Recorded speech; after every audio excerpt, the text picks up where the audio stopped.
Hakeem Butler. What do you want me to say? Just that we're best friends and like Besties, all that. No, yeah, just Hakeem Butler. Met Brianna at Iowa State. She plays soccer, I play football. Sports just hung out together. Yeah, the rest is history. Yeah, I guess so. No, so what are some of your interests? So he's in Cali right now. He touched down in my city. For what? Yeah, going to this little event, Complex Con 2021, and just looking to spend some money, buy some clothes, see some new fashion and interact with some creative people. Yes, so Yeah. big fashion guy. A little bit. Little bit. And he owns a heartfelt hoodie, but he did not bring it today, I definitely forgot about it. which is unacceptable. So I have a hoodie for you. You get to wear it. We're going to do a quick clothing swap.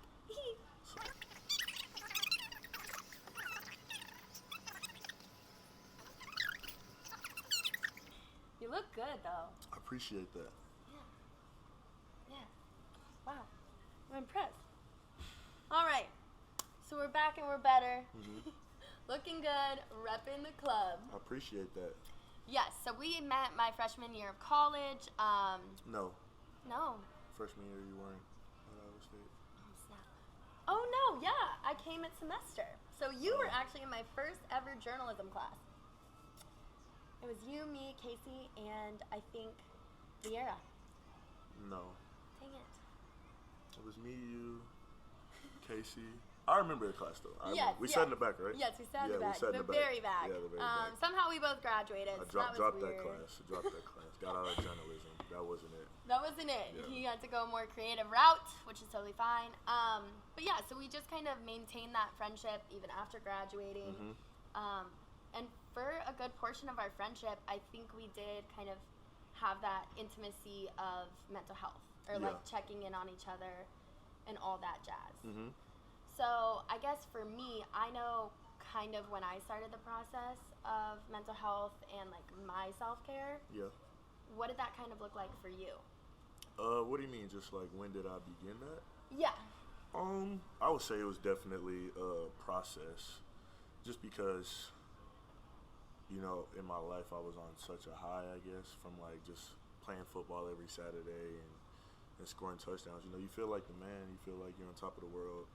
And I don't know, after I got drafted, it's kind of just like you're a little fish again and you got to prove yourself and just a lot of question marks. And, I guess that's when I kind of just sat down, decompressed, because I had more time. I wasn't in school and things. Yeah. And I realized, that maybe I need to go talk to somebody and just, figure out, how I can make myself happier without being defined by a ball or a sport. Yes. Yeah.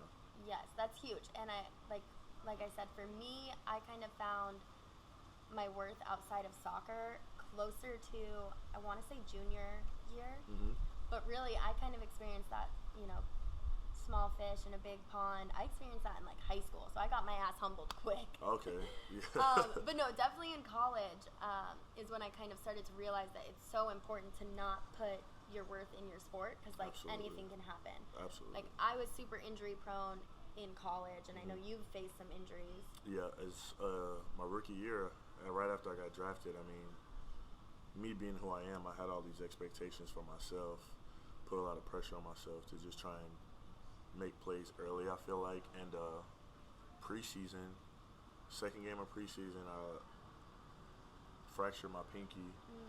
And I tried to play through it, but Yeah. the training staff, they're like, no, you got to sit down. And turned out to be like a season-ending injury, which Yeah. is kind of just like insane to me. And it was just a long rehab process. But in that process, like I said, I had even more downtime. Yeah. So I reflected more on myself. And through the NFL, you have a chance to meet with other guys who are in the same situation and discuss those feelings and how you guys are. Gotcha. And I think that was another big part. Yeah, for sure. So when you were at Iowa State, did you ever use either we had an athletic counselor, but we also had student services. Did you ever kind of utilize those? I think I went to student services maybe once or twice. And it was just, I don't know, maybe, not ready, not trying to look weak, I guess. And the other guy, Marty, I never got a chance to use him. I wish I would have took advantage of it at that time, because I mean, I think mentally it would have been a great help. But at the same time, like I said, I was like basically like on a high from just playing sports and just, you know, having success. Oh, for sure. Yeah. Yeah, I did the same thing. So I did see Marty at one point for like a very short moment, but I chose to go to student services as well, because I guess at that point I was still, there was such a stigma, and I hadn't fully adjusted to the idea of my coaches knowing, like you said, that I was like potentially in their eyes weak, or like that what they were doing was getting to me. Absolutely.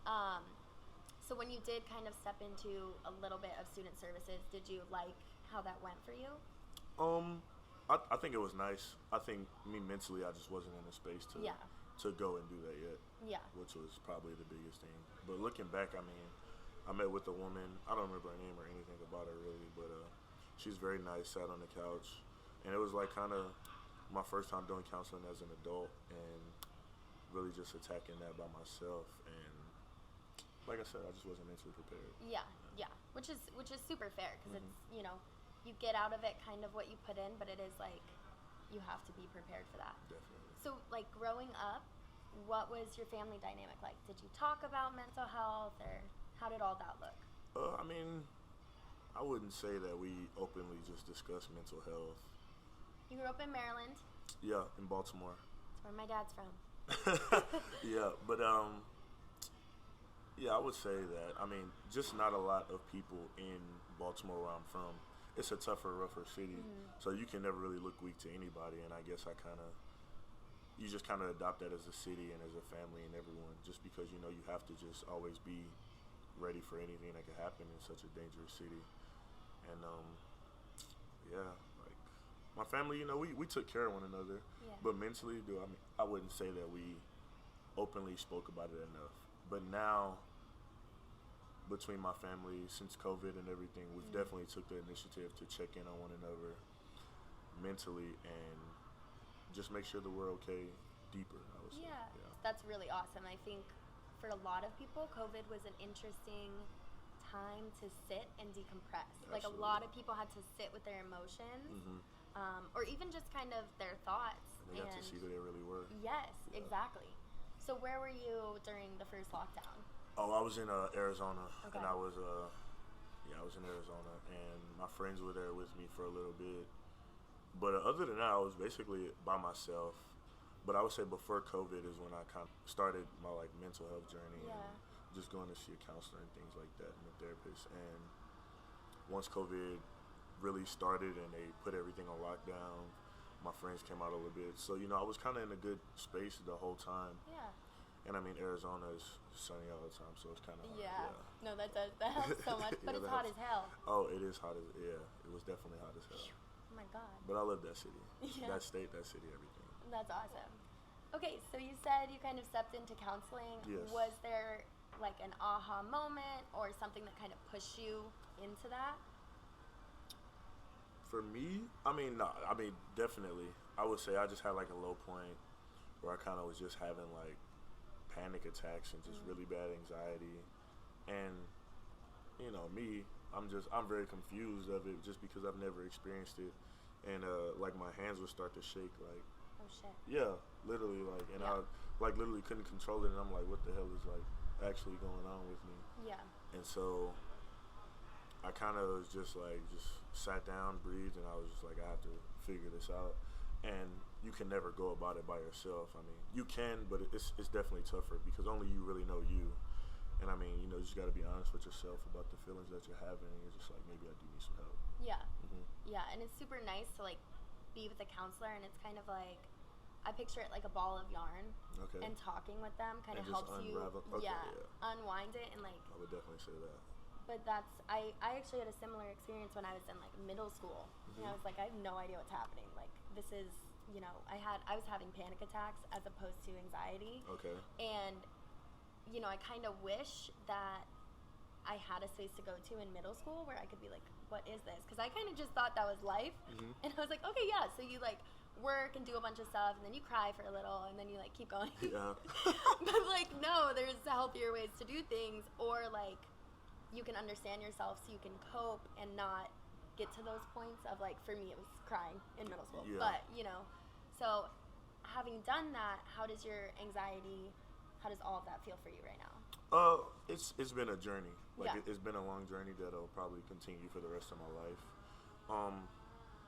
I feel like I have a lot of those things under control now, just because I've done a lot of research and reading, I feel like, and just to help with that counselor. I mean, I got to get back into it, just moving around all the time now, but I definitely want to get back into it. Even though I feel good, you know, I just want to maintain, I would say. Yeah. But, I mean, yeah, just kind of understanding anxiety and depression and just where they stem from and just how I can, I guess, cope with it. Yeah. Okay, so kind of shifting gears, I was having this conversation with one of our mutual friends, like, 2 days ago. Tell me if you remember this. So they did, at Iowa State, they did, like, an event with Are you talking, I know exactly what you're talking about. You where everybody was like, yes, yeah. everyone raised their hands. That was definitely, okay. That was a big time. A lot of people spoke out. And okay, so basically, they brought all the athletes into, like, our dining hall, whatever you want to call it, and we did a little bit of a forum, and inevitably the speaker was like, hey, everyone, I can't remember if we started eyes closed or not, but yeah, it was eyes closed. Eyes closed. I know the exact thing is. Yeah. That's crazy. That if you've it came ever back that fast. thought about committing suicide, raise your hand, and then it turned into stand up, I think. And then they had us open our eyes, right? Yeah, and it was just like. And there were so many, not only so many people standing, but so many men standing. Yeah, and it was just a lot of people that you like, you see and encounter every day. Yep.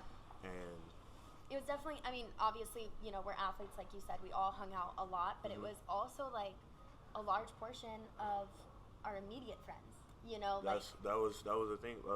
My roommate at the time, he had stood up, and I was just like, wow, like, I see this guy every day. You know, you never really know what people's going through. I would say that was definitely a groundbreaking moment in Iowa State, like, athletics. Just because I know our football team came a lot closer, and we kind of just, like you said, everybody knows each other. Like, we had the red backpack or whatever. Yeah. And so everybody knows one another or of one another, and you kind of just see these people, and now it's just like, you know, you're speaking to everybody. You just want everybody to feel accepted and just not feel so left out. Yeah, and it was also really interesting because, like, following that a few days, I don't remember, was this junior year, sophomore year maybe? I'm not sure.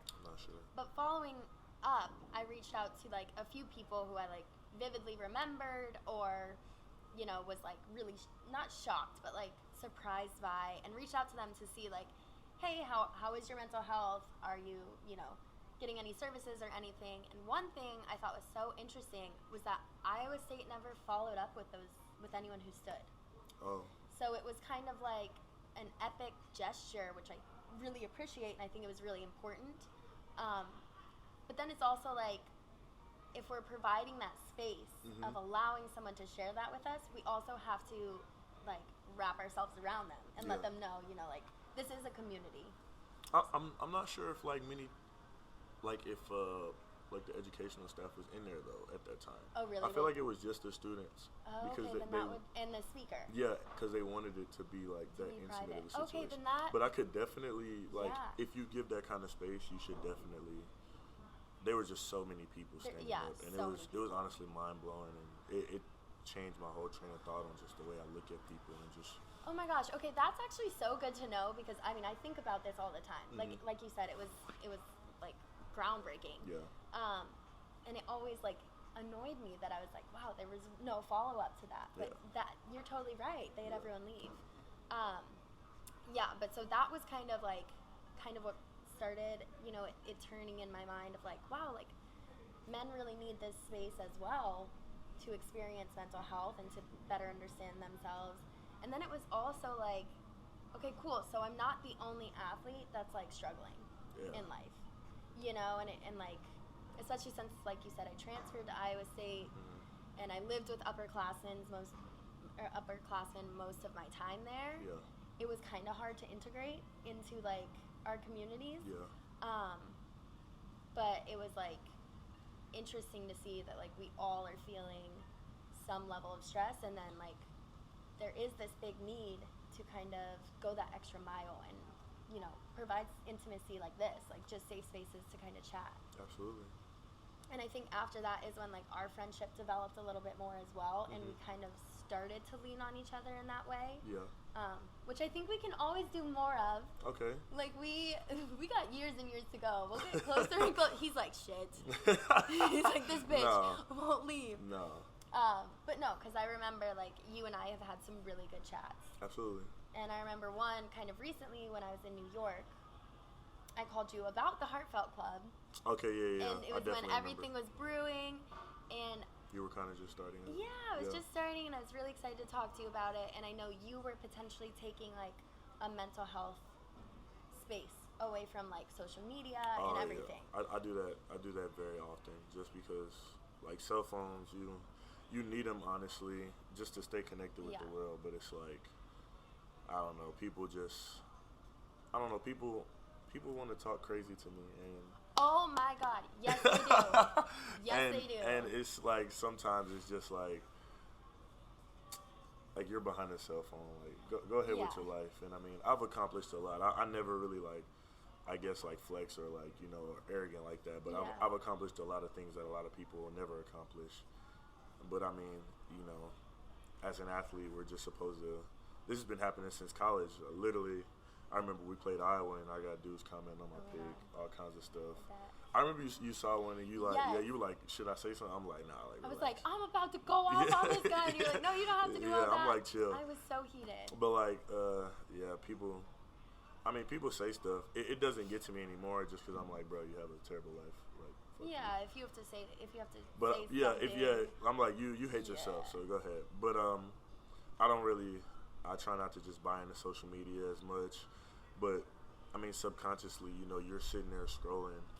You may think it's 30 minutes, whether it's an hour or 2 hours or whatever it is. You're subconsciously scrolling, absorbing other people's lives, and you just start to compare subconsciously. Yeah. And so I kind of just remove myself from all of that very often. Yeah, no, which is really smart and a really good way to kind of decompress and center yourself. Mm-hmm. Because, I mean, it's a weird world we live in. Yeah. But, like, social media is not reality. Yeah. And it'll never be. Like, you can be as authentic as you want on social media. It still there's a falsity there. Yeah. In whatever regard. But yeah, so I thought that was super cool of you to take that space away. And, like, it seems like you have a good mental health, like, routine as of right now. Mm-hmm. And do you see that, like, help with football and everything? Oh, absolutely. When I first got to Arizona right after the draft, I had sort of an imposter syndrome. Oh yeah. Just because I was around so many people I've looked up to forever, I'm like, I'm not really supposed to be here, and I think that kind of ate me up, and I basically forgot how to play football for 3 months. Yeah. And then got help, and I mean after I got hurt, I think me having that syndrome and just not being as confident as I normally am, kind of also led to me getting hurt a little bit. Yeah.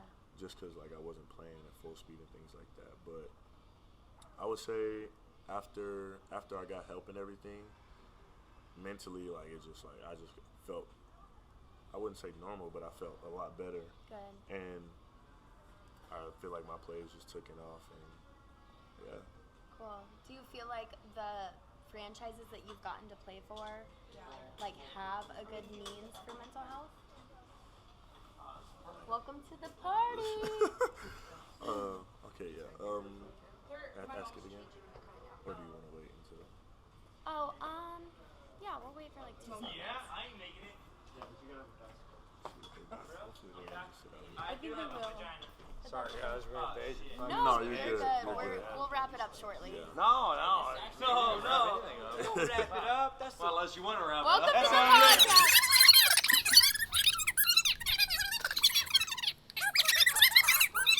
Ready? 1, 2, 3. Be sexy! Be sexy! Perfect. Thank you. Thank you. He's a real ass. Why did you say the right thing? Okay, so we are back. We had to change locations because things got crazy downstairs. But we were talking about how franchises kind of helped you and how the mental health resources they had allowed you to kind of push through? Yeah, through the whole draft process, like the combine when I was in Indianapolis, you meet with all these team doctors and stuff, and they check your health and things like that. And they check like your mental too, just to see how smart you are. Not really your mental health, just how smart you are.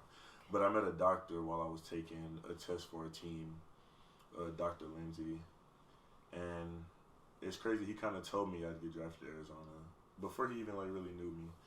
And I was like, we'll see, like God willing, I'm ready to go wherever. But, yeah, I got drafted to Arizona and went through everything I was going through. And he came in the building one day and he was like, man, I told you I see you.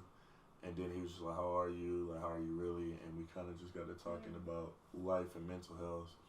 And he first sent me to the guy that works for the team in Arizona. And he was cool, just, not really my type of guy. And then he sent me to someone that he knew outside the team, and that woman, she probably definitely helped me a great deal. Yeah, that's awesome. And you stay in touch with Dr. Lindsay? I need to text him. I need to talk to him a little bit more. Yes, you definitely need to. That's my guy. Reach out to him for sure. I'm doing really good, even for like the past couple of weeks and months and everything. Like I said, I have a routine, a way of handling and coping with my depression, anxiety, or feelings as a whole, which is first just by addressing them. Yep. And so, yeah. Nice. Really good. And so how do you kind of feel, you touched on Baltimore and everything. How do you feel like going forward we should leave our emotional intelligence or how we carry ourselves about emotions in general for the coming generations? Oh, like what can we pass back? Yeah. I would say I feel like it's already started to happen in a way, just by it being talked about. Yeah. Because you think about those older generations, it was all about like who's the toughest man and women have to be strong and things like that. And I feel like that stigma, that dynamic is changing a great deal. And I know I try and definitely do that with my nephews and my sister and my brother. And that's just, that's how it starts, it just starts, Yeah. You saying it's okay to feel. Yeah, and leading by example in that. Absolutely. Yeah. So Hakeem has joined the Heartfelt Club. So now everyone else has to stop the stigma, start the discussion. I think this is a really good time to kind of do our calls to action. So Okay, do you want to? Yes, I You get first. to go. So, my call to action, we're going to keep it a little bit different this episode since we have an epic athlete on here. Okay. Reach out to athletes you know. Reach out to your friends who have a really rigorous schedule and kind of provide them that space to be soft or explore their emotions, and like we've touched on, ask them how they really are. Like, sit in that moment with them because it might be the first time they've been allowed to slow down and kind of work through their emotions. Boom. My turn. Your turn. I would say just ask the people. Kind of close. It's not the same thing you're doing. But just ask the people around you how they really are. Everyone asks, how are you? And then, how are you really should be the follow-up, just to dig a little deeper. Just check on the people around you. You never know what they're going through. Yes. Yes, sir. So, with that being said, let's stop the stigma. Let's start our discussions. Hakeem, thank you so much for joining us. No problem. Thank you for having We're stoked me. to have you in the clubhouse. And don't forget to go out there and be more heartfelt. Let's do it. Boom, baby! I will sing.